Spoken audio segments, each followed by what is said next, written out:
Welcome to Right Here, a podcast about mental health, connection, and what it means to be human. I'm Christopher Mooney. And I'm Kenyon Phillips. Each episode, we unpack the psychological patterns that shape our relationships, our sense of self, and the way we move through the world. No jargon, no judgment, just thoughtful conversations that invite us to come back to the present moment. Because when we're right here with ourselves and right here with each other, something shifts. We get a little clearer, a little more regulated, a little more right. Right Here is a podcast partnership with WPKN 89.5 FM in Bridgeport, streaming online at WPKN.org and via our free listening apps.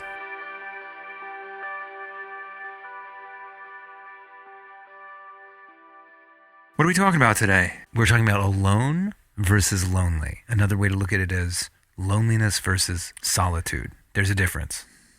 Loneliness is not the same as being alone. Exactly. Because as human beings, we can be alone. Mm-hmm.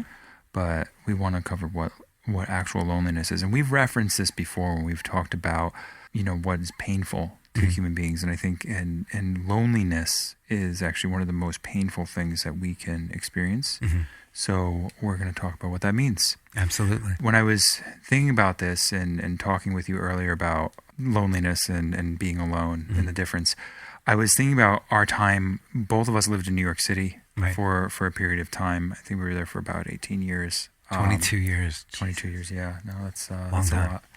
It's a lot of cortisol that you have to deal with. And a lot of loneliness. And a lot of loneliness. I often think about this in reference to Times Square. Mm-hmm. I lived in Hell's Kitchen, and so I was just on the outer ring of the seventh ring of hell, as I like to think of it, which is Midtown and Times Square. But I was thinking about how many times I'd have to go to Times Square to catch the train. Right. And you could stand in the middle of Times Square with thousands and thousands of people around you at all times and feel alone. Mm-hmm. And I think that's really what I want to talk about today. Like that sensation of like being surrounded by others and having a lot of other human beings around us. Mm-hmm.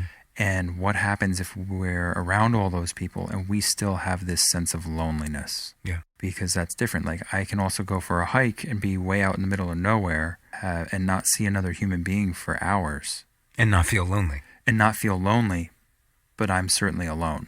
Mm-hmm. Right? And I can be alone with myself, with my thoughts, with nature, whatever it might be. So we're going to look at the comparison of the two things. Right.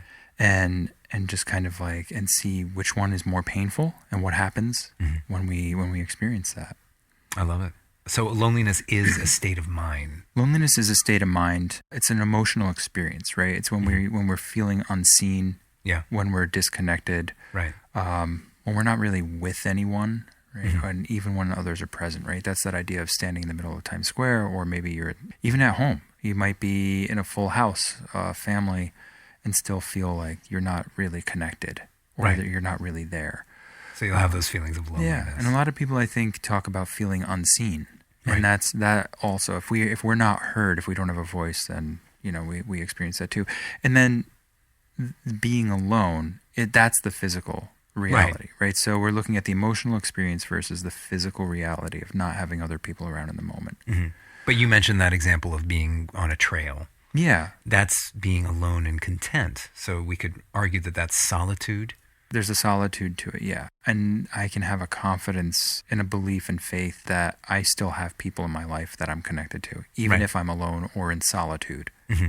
Somewhere along the way, these two phrases became confused. And I think we started to conflate loneliness with being alone. Mm-hmm. It's just like we conflate sadness with being depressed. I think you and I probably hear this all the time.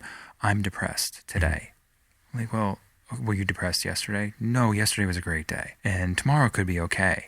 We don't experience depression in a day. Right. Depression needs like 6 months of feeling sad, right? Yeah. We want to make the distinction again here on the podcast about how some of these phrases and words get conflated. Mm-hmm. And I think loneliness and alone are two that this phenomenon happens with. Mm-hmm. When we confuse it, when it becomes conflated, and we start thinking about alone as, loneliness, people started treating it as, there are just not enough people around, instead of this idea of maybe there's just not enough of me present in my own life. Mm-hmm. And maybe I'm not heard, maybe I'm not seen. Mm-hmm. And I think what happens is people are like, oh, just go out and just be around a big group of people, and that'll help you feel less lonely. Right. And that's not really the case here. I think we're actually looking at this other issue of how we're not heard, and how we're not seen. So today, as we get into it, we're going to talk about loneliness as its own experience. It's not a personality flaw. It's not something only isolated people feel. Right. But it's a very human signal that something in us wants more contact than we're getting. And we want to be heard. We want to be seen. That's what humans want, to be seen and heard. So, Kenyon, you mentioned solitude before, right? So if we're alone and content, as you said, right. You're out in the woods or on a trail, you feel content. It can be at home. It can be, hey, I'm home reading a book or watching Game of Thrones. Absolutely. And I'm just absolutely not missing anybody, really happy to be where I am and to be quiet. There's a contentment to that, right? You're alone, nobody's really around. You just feel like this is okay. I feel fine. I've noticed that after people have children, they really value their solitude. Oh my God, so much. And it's so hard to find it. When we're alone and hurting, that's loneliness. Right. And that's what... That's feeling isolated. Right. It's feeling isolated. It's feeling disconnected. It's feeling that pain. Sometimes I think physically where we feel that is kind of in our chest. We feel that tightness and maybe that sharp pain in our chest. Right. When we're with people and we're connected, that's a sense of belonging. Right. If we're with, we've talked before about our tribe, right? Absolutely. As a herd beings, we want to be around others like us. We're connected, similar interests. We're pack animals. I'm thinking of like all the World Cup stuff right now going on. Oh, yeah. And just like how many, you see these groups of fans and just how cool it is. And then I've seen all these videos of like all the Scotland supporters walking around and the bagpipes and chanting and marching, and then you have all the Norwegian fans doing all the Viking rowing and drums. You have these subgroups. You feel like you belong. Right. And then you look at the whole stadium. It's a bigger system of everybody. Like you might be rooting for different teams, but you all belong there watching the World Cup. Right. And then it just kind of, I love thinking about how that kind of spreads out and the groups get bigger and bigger. No, you see it with the Knicks right now. Yeah. And, there's going to be this insane parade tomorrow. For the Knicks winning for the first time since the early 70s in New York City. Right. You're going to see New Yorkers, a hell of a lot of New Yorkers coming together. Absolutely. And feeling like they belong. Exactly. That is such a great feeling when we feel like we belong, when we're with people and we're connected. Yeah. Conversely, when we're with people and we're lonely, that's disconnection. Right. We have no company. We have no sense of belonging. And that is, at its core, a pretty painful thing. Yeah, we talked about that a lot in our episode, Connected But Alone. These social media, quote-unquote, connections are replacing actual connection, in-person connection, and we're suffering as a result of it. Because we're feeling lonely. We're not really being seen. Or on social media, we're presenting a front, so to speak. Yeah, that's a whole other thing, right? The missing out, and also how we present, and how it's not authentic. Right. It doesn't match with the insides. Yeah. The other way to think about solitude, when we were thinking about being alone but content, is that we choose it. We choose to be in solitude, as you said before. Like, once you have kids, we like strive for those little moments. It's hard to find. Yeah. But that's something we're choosing. Solitude, and it's usually restorative. Absolutely. When we have that moment to sit down with a book on the couch, coffee, I like to just sit down with an eggplant parm, and just in a kitchen, like at work alone. I did that yesterday. Yeah, and probably really restorative. Highly. Even just being in the car, having, not trucking kids from one place to another, having time by yourself in the car. You were just talking about like your amazing playlist on the way to the studio this morning. Right. I didn't make a lot of phone calls. I wasn't like worried about a bunch of like other stuff. I was like, I'll figure it out later. It was just time alone. Right. That solitude, that was restorative. Yeah. Loneliness is not chosen, and it's usually painful. Right. It's a feeling about connection, not head count. Right. It's not about numbers. It's not a numbers game. Totally. When you think about back to like elementary school, middle school, high school, it is a game of numbers. I've got 12 friends in this class. I got 35 friends here. And like, you just think about all the people, and it's all because of proximity. And depending on the school you went to and then the population and how many people were there, typically you had like a large group of friends. Right. I think as we get older, that becomes less and less. And when I think in my own life, when I think about the people who I truly feel connected to, that number is not up in the double digits. No. Right? I'd like it to be. Yeah. But when you think about who you're truly connected to in life, that number over time gets smaller. And it's an important number to think about, because if we have no one, if that number is 0, then we start dealing with depression and anxiety and some really dark thoughts that can kind of slip in with that. No, absolutely. And, I think that's a response to getting older. When we're kids, we don't have the same stressors. We don't have to work. No. And we have more time for play, and we have more time for intimacy and connection. And as we get older, it's the stage of development. It changes. The circumstances change. It does. It's more of a calculated process too, to say like, hey, I'm busy with all these things. Work, parenting, caregiving. And so the moments you do take are specific, and it's important to put effort into that. As you meet up with people. I met my best friend last week for dinner. Right. And it has been like months. We've been going back and forth. I've been canceling a lot. He's got stuff going on. And then we find a restaurant somewhere in between us, and we just like met. It's nice to be connected, being able to say, okay, I know I can sit here, pick up where we left off months ago, and just kind of continue. There was a contentment in that, right? There's a feeling seen, there's a feeling heard. There's trust in that, I think. Right. And I was just commenting on the same thing to an old friend. Isn't it great that we can just pick up where we left off and trust that we'll be able to do that? That trust it's the connection, and it's feeling seen and feeling heard. You know that person in your life sees you and hears you. They also just know that you exist. Right. So even when you're not present, you still exist in their life. Like you're in my consciousness. I think of you. Do we text or call every day? No. Right. But we're good. Right. Even when you're not face to face or haven't talked in months. Right. There's a thing that's happening, going back to the digital connection, which I have a question mark at the end of, the posts, group chats, likes. It's almost the illusion of being seen. It's views. It's views. How many views did you get even? Absolutely. And it's easy to conflate. People know what I'm doing because of what I'm posting with people know how I am. I don't know how somebody's doing based on their social media posts. No, because they're not telling you how they're doing. Or if they are, it might be a snippet of that moment, right? And it's curated. It's highly curated. I'm only going to post something that's going to paint me in a good light or portray me as happy, content, thriving, successful. Yeah. So this is an issue around why we're so lonely, right? Like why we might feel so lonely, even when we have a full life, or we appear as having a full life. So you're talking about digital connection, posting stuff, having people look at it, see it, but they're not really connecting with you. Right. We're not connecting with other people when we do that. Right. Like I might look at the posts people are putting up and think like, yeah, I have a really good idea about what's going on in their life right now. But you're right. I have no idea what's going on with them unless I reach out to them specifically and say, how are you doing? Right. Which we don't do much. No. And in the best case scenario, social media can prompt us to do that. That's exactly what happened last night.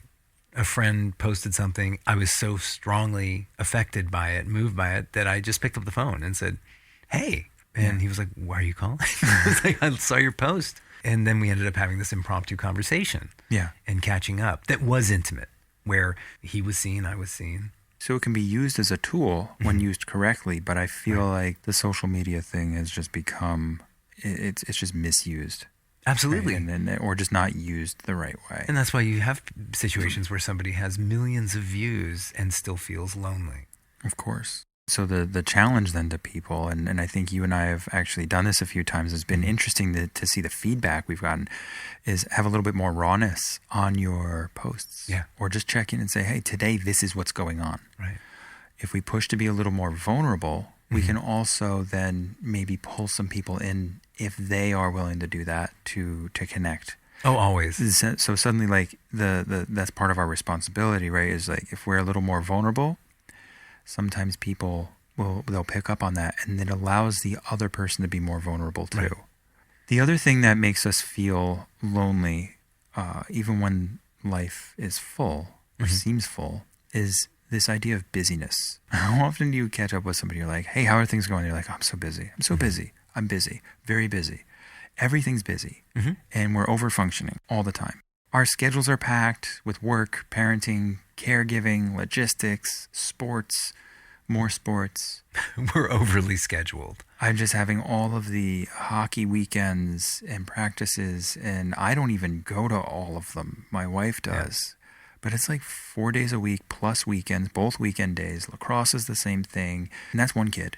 Yeah. You start thinking about like everything. And then I think about the things I want to do and the things we want to do for work and the things we want. It's too much. It's a lot. And there is I think, tacit sort of understanding, acceptance among us that we're just supposed to do it. We're just supposed to make things happen. And the only way to manage an unmanageable schedule would be to sacrifice connection with others, time spent mitigating loneliness. Well, because relationships become project management. Think about that example I used earlier about meeting up with my friend last week. It took us 2 or 3 months to figure out a day that worked with both of our schedules, with his kids, with my kids, partners, with work, with all of it. Yeah. And it becomes project management, scheduling tasks, rides, bills, how are we going to get there, in between things. It becomes a second job. And it's no wonder people flake. Of course. And have that sense of relief of like, oh, thank God I don't have to do this, right? Absolutely. Yeah. And it doesn't leave any space for like a deeper conversation, really. If I'm just, okay, let's figure out the logistics here. Right. And then we have 20 or 30 minutes together before we have to go back to our lives. Yeah, think about that, Kenyon. Like, think about how much time you have for a deeper conversation or just simply being present with somebody. Right. If I'm looking at my watch and going like, oh, dude, I got to go. Yeah. I got like 10 minutes. What do you want? I felt like the pressure even now just talking to you and saying, oh, dude, I got to go. Like, that is how I've done that. I think I've done it to you. Be like, yeah, I got to go. I got to run. So we do it to each other because we have to. But the good news is, with our relationship, we're working together. But it's tough if you don't have that kind of a connection with somebody, and the little time you do have together is sort of spoiled by logistics management. Then that's hella lonely. When we talked with Jake about this, even like the idea of like what role men play, and then we look at the other side, what role are women playing, and it complicates this process, right? Are we the strong one, the responsible one? Are we the helper? Are we the parent? Are we the caregiver? We start to look at all the different roles we play within the family, at work, with friends, with everybody. And that, I mean, extended family too. Those roles can be meaningful, but they can still be lonely if nobody sees us or connects with us, or if we get lost in that role. Yeah. Like if we're just going through the motions to fulfill the role, people might not see us. Arguably, if they're playing a role well, I can't go outside of this role and just be a human. If I'm the parent or I'm the strong one, I think you said, then I can't break down. That's right. And yet maybe I need to break down. Maybe I need a friend to break down with. Absolutely. Let's take it a step further and even look at when somebody's the identified patient or a problem or client. And this kind of speaks to mental health struggles. When somebody is the identified problem or the identified, person with a mental health issue, they can't break out of that role either. And they're really not seen because they're only seen as the problem. They're only seen as the person struggling. They're only seen as the person who causes, think about substance use issues. You're the person in the family that always screws this thing up, right? You're always using drugs, you're gambling, you're doing all these things. It's really hard. That role then is assigned to them. Right. And they can't break out of it. And they're not seen. Right. Or they only see themselves for the thing that they've been defined as. Right. They see themselves through a lens of shame. Right. And then how can you recover? How can you come back from that? That is such a space of loneliness and pain. If we deal with people in our family or friends or just people in our lives that are dealing with mental health issues, depression, anxiety, substance use issues, like to keep in mind that those experiences are so isolating already that if we treat them that way, it's going to cause an even bigger divide. And while we're on the topic of destigmatization, I think it's important to understand that loneliness is not a sign that you've failed at relationships or that there's something wrong with you. Often, it can be a sign that your life has been organized around responsibilities, role play for so long that there's just very little room left for you to have an emotional life. That's right. You start to feel like these ideas are like, oh, I have friends, I shouldn't feel this way, or these feelings get buried inside. And so that just deepens it. We start living and filling these roles that you're talking about. It creates more loneliness because there is no space left for us. Exactly. And we can look at them through the lens of like patterns.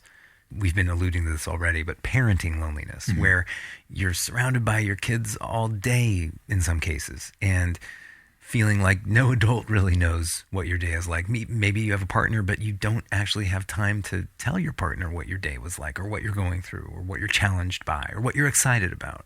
And it can be, okay, so I'm surrounded by my spouse and my kids, but I still feel alone. This is like the same feeling corrections officers talk about. Yeah. Right? Getting locked inside and nobody really knows. They're not identifying with the prisoners, and no one on the outside knows what that's like. But when you're saying like the parenting loneliness, it's like, oh yeah, that's like what we hear about, like with that kind of level of trauma with people who work in corrections and environments where they get locked in with the people. It's true though. Yeah. And I'm not saying all kids are like convicts, but it can feel that way sometimes. Sometimes you're just locked up with them. The antisocial part is probably, there's an overlap, but that's just development. Last night, my wife she was like, oh my God, I can't. Because my 8-year-old was like telling her she was the worst after she told him no. And she's like, I start to believe it. Yeah. I'm locked up with these people. I have no perspective. Just let me out. But hey, that's a really good point. Like when you're feeling that way, just go out. Just open the door. Just open the door and get some fresh air. Something. Absolutely.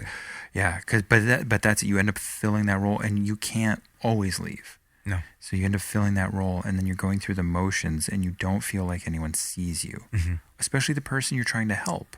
Absolutely. Like with parenting, it's difficult because you're keeping your kids alive. A colleague of mine years ago said that the first like 3 to 5 years of parenting is basically being on like one-to-one observations for somebody who wants to try to off themselves constantly, and not because they're trying to, but just by nature of a kid, you're just trying to keep them alive. They get into trouble. Yeah. They fall, they do all sorts of stuff. So you're basically on like a one-to-one relationship with this person. Don't put that in your mouth. Yeah. Don't eat that. Don't put that in your mouth. Eat this. Don't do that. Do you need to go to the bathroom? Oh my God, you fell. Do you need this? Do I need to bring you to the ER? Yeah. It's constant. But even for people who don't have kids, there's partnership loneliness. Of course. Where you're sharing a bed or a home, Yeah. but the conversations, the passion kind of saps away, and pretty soon all we're talking about sometimes is logistics. How many people come for couples counseling and say, we just feel like we're roommates? It's not like we're fighting necessarily, but we just feel like we're business partners, or it's all just transactions. Transactions and logistics. And then also there are definitely situations, I think, with partnership loneliness where one partner will try to bring up, hey, this dynamic isn't working for me, and just kind of be met with defensiveness, or I don't have time for this. Sorry. Kind of like shut down, right? Yeah. Like shut out. Yeah. Or just a distraction. Yeah. And, even people who are in a relationship and having sex and doing things that are symbolically intimate can also feel lonely. That's a really good point, Kenyon. Like sometimes, and that's still going through the motions. And I love the way you put that, symbolically intimate. And it represents connection. Right. But there's something that's missing. There's something that's not there. Right. Because there's the time isn't being taken. There's so much more. Right. That needs to go into that. How much time are you putting in before and after, and how much attentiveness and just being open or vulnerable.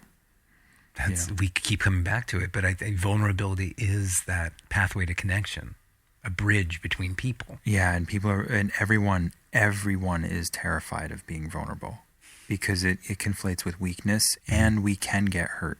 And I think even if we haven't been hurt or hurt badly by being vulnerable, I think there's just part of human nature. We know we can be hurt, therefore we're going to protect that. Absolutely. And so it's very difficult. It's an effort to be vulnerable. Yeah, it's tough. And especially if you've identified yourself as, going back to the roles of, oh, I'm the strong one. Right.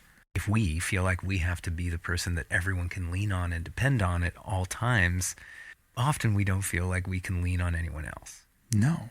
We don't want to burden anybody else. Yeah, I don't want to put this on anyone. They're dealing with their own issues, right? Or they don't want to deal with my issues, Right. Then we end up feeling invisible behind that facade of competence. Right. You look at all the things I'm doing. Look at how well I present. Right. But you pull it's the Wizard of Oz thing, right? You pull the curtain back, and what's back there? Yeah. Just a tearful, aging man. Absolutely. It's true. I'm just crying on the inside. Absolutely. But maybe if we cried on the outside, we could forge some kind of connection and feel less lonely. Somebody might ask us what's wrong at least, which would be nice. That would be Or great. how we're doing, not even what's wrong. Yeah. Let's not assume it's wrong. Yeah. Let's just say what's going on. That's why occasionally you will see people on social media, and I think using it healthily and having a breakdown and just saying like, hey, I'm having a really hard time. Yeah. And, but yeah, that requires being vulnerable. I want to know what's going to happen to the algorithm.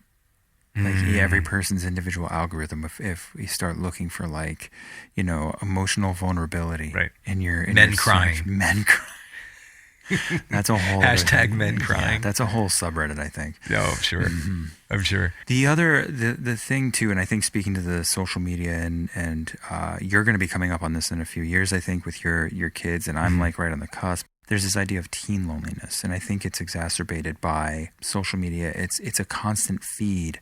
So we used to be able to go home and you'd leave school and typically you'd not be exposed to any of the bad stuff anymore. And your brain would still mull over it. It would still be bad. You'd sit with it. But there was some level of reprieve, hopefully, depending on family life and home life and other things that were going on. But the general idea was that there was some reprieve when you left those situations. Now, there's just a constant online barrage of information. It's text messages, it's screenshots, it's TikTok, it's everything that kind of gets flooded. And it's on until the kid puts their phone down and goes to bed. If we don't have limits on screen time, if we don't have limits on their text messaging on everything, and I push strongly for that, because there is just a constant feed of information. Now, some of it can be positive, and that's great. If you're like, oh, I'm connecting with my friends, I'm doing this, we're just talking about plans for the weekend. Right. Awesome.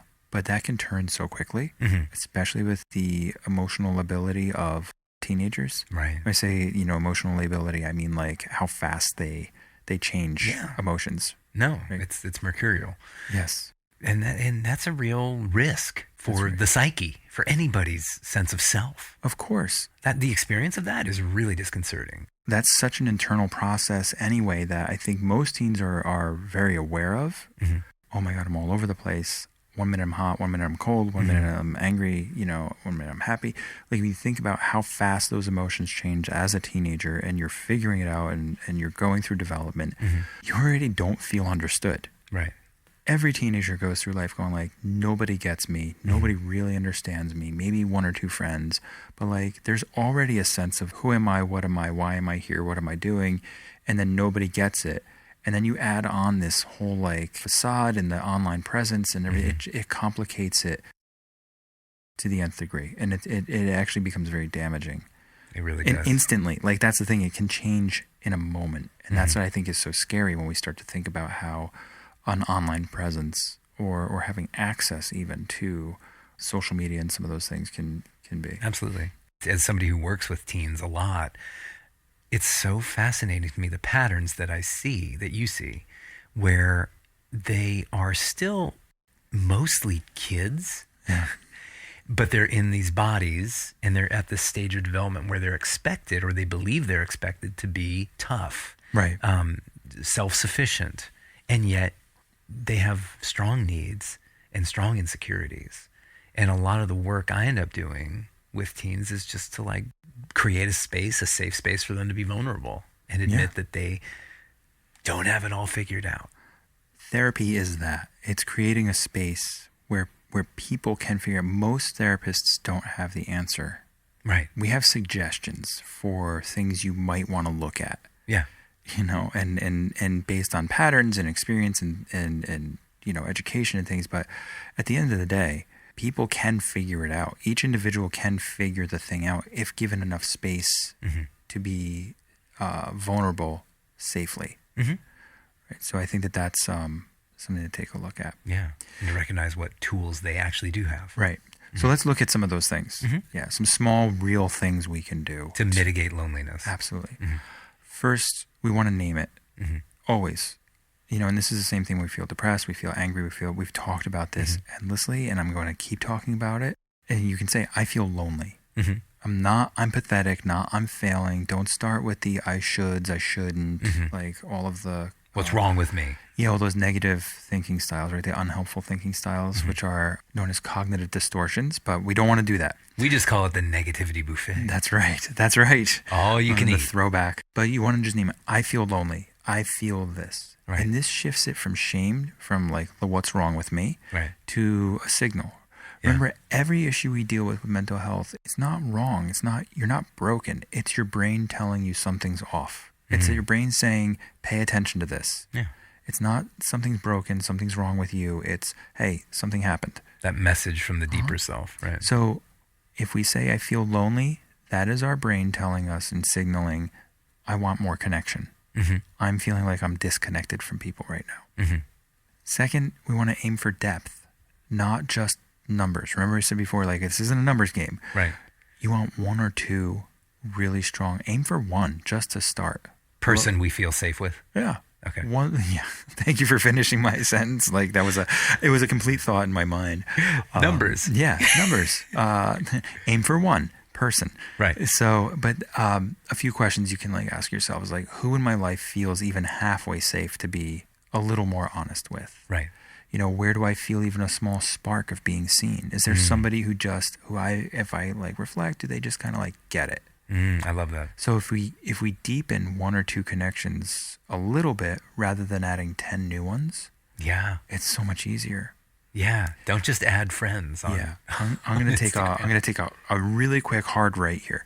So often clients will ask me, well, what gives you purpose? Because I talk about purpose all the time, right? When we think about like, hey, why are you here? What do you want to do with your life? I always say intention. I love that. Yeah. That's so my purpose, and it's a work in progress always. And I've thought about this a lot when people have asked, finding people in my life, and I assign like a percentage, like a value, and I say, okay, this person knows me 60%. You know, I always ask people, like, think of the person who knows you the most, who's the most connected to you. What number would you give them? Right. I have never heard anyone say above a 75 or an 80, if they're really being honest. Wow. And even people who have been in relationships a long time. Yeah. So my purpose and what I challenge people to do, and I'm challenging everybody out there to kind of like think about and reflect on, think about the person who is in your life, give them a value, like what percentage. Right. Do everything you can to push that number up. Okay. So if somebody is, I feel like they know me 65%, try to push that up to like 80. Yeah. What do you need to do? Not what do they need to do. No. What do you need to do? To reveal myself. To make that an 80%. That includes talking to them and saying, hey, I'd like you to know me a little more, or I'd like to have a stronger connection. Yeah. So when I think about that, my purpose in life is to make sure that all of the people in my life on a spectrum, I'm moving that number up. Right. At all times. Right. That's just it's a nice challenge, or it's a nice thing to just kind of like reflect on. And in terms of like how we do that, we can look at, taking honesty risks. Yeah. Tell me more about that. So if you see somebody you trust, instead of just, after they say how you're doing, sort of perfunctorily, instead of just saying I'm fine, you could say like, well, I'm okay. But honestly, I've been really feeling lonely lately, and I don't really know why. Or, just saying to somebody, you meet up with somebody and you have very little time with them.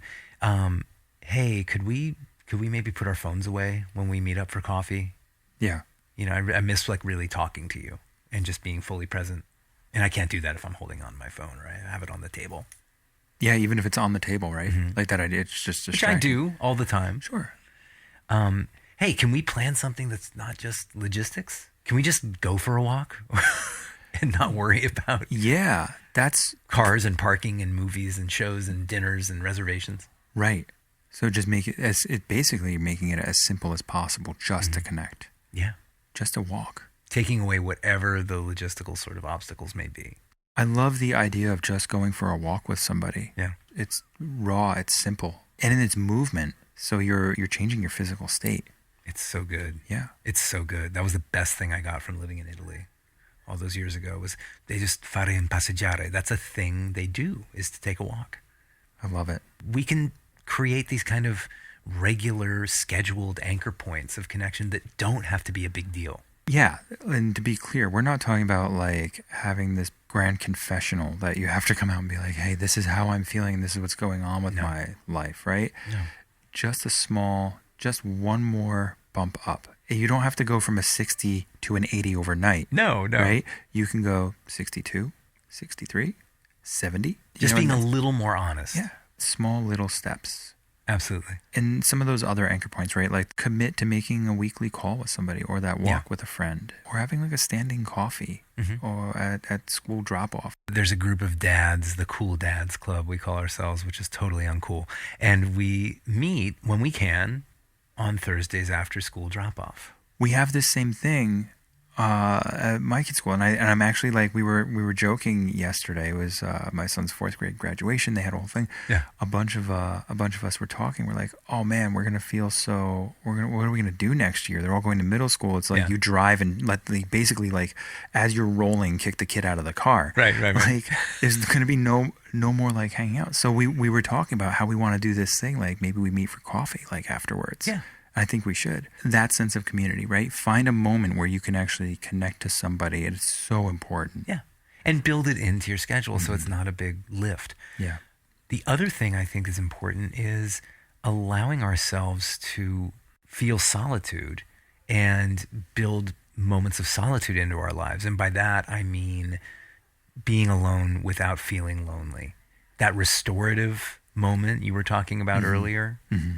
You know, just intentionally choosing some alone time. Yeah, the intention, and that's so important. We've talked before about setting intention, and that's we're going to make the best effort we can to follow through. And if we drift from that, bring yourself back to like, oh, this is what I want to do. Exactly, intention. You have your fishing pole. Oh man, right? I thought about it on the way down here too. I was like, I got an extra half hour. I could just stop. Yeah. I didn't, but I should have. Yeah, but it's no big whoop, right? You just you can pull over, you know where the rivers are, you know, and you know, that's intentional time for you to spend by yourself that's restorative. It can be watching an episode of something. It can be reading. Can you tell me what it's not though? It is not isolation. We're not talking about leaning into maladaptive behaviors. Right.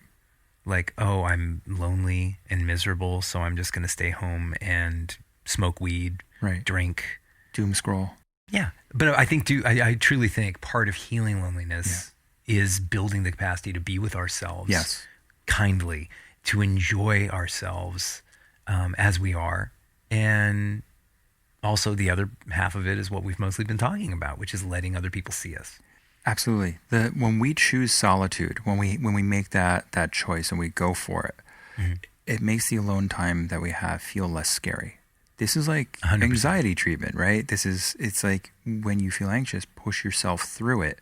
There's no way around it. It builds up your tolerance again. It builds up that muscle to say, yeah, I can be alone. Maybe going for a hike where there's nobody around for like hours and hours is a lot. Maybe that's too much. But you build that muscle over time, and it gives your system a break from all the social performances. So, you know, if you're experiencing loneliness, you are not the only person who's experiencing loneliness in the midst of other people. Yeah. You know, lying in bed next to someone or in a crazy office. It doesn't mean that you're broken either. So if it means that some part of you it's still insisting that you want to be known, you want to be met. Something about you is important. I love what you said earlier about that. Like, it's a message from within. Yeah. It's a signal that something needs to be dealt with. Yeah, any of these things that we kind of like label and treat and kind of like focus on as like issues, we can take another look at it or a different perspective and look at like, what's my brain trying to tell me? What's my body trying to tell me? Right. You know, and I think with the loneliness, it's sending a signal that you need more connection. Yeah. And it's not something that we can necessarily fix overnight. Right. It's not like we need to compulsively or impulsively suddenly become more extroverted. You know, we can start with, as we said earlier, these honesty risks. One small, slightly braver conversation than you would necessarily have with somebody you trust. Absolutely. One text, maybe, that's a little more honest, a little more revealing. And as you said, choosing presence over performance. Thanks for listening to Right Here, a podcast partnership with WPKN 89.5 FM in Bridgeport, streaming online at WPKN.org and via our free listening apps. If today's conversation resonated with you, we encourage you to follow, review, and share Right Here with anyone you think would appreciate it.